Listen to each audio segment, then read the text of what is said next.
मोदी की हुकूमत में हथियारों की एक और फैक्ट्री धमाके से तबाह हो गई। 8 अफराद जान से गए। ऑपोजिशन ने दिल्ली सरकार को आड़े हाथों ले लिया। मोदी को हथियारों की हिफाजत के मामले में नालायक करार दे दिया।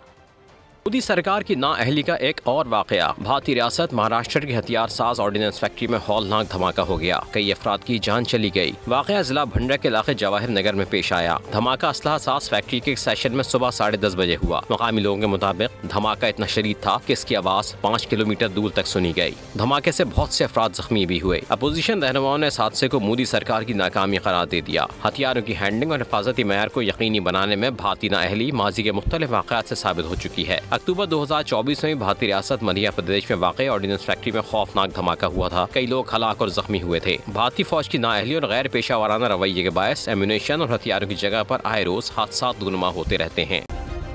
सब्सक्राइब करें और बेल दबाएं ताकि कोई खबर रह न जाए।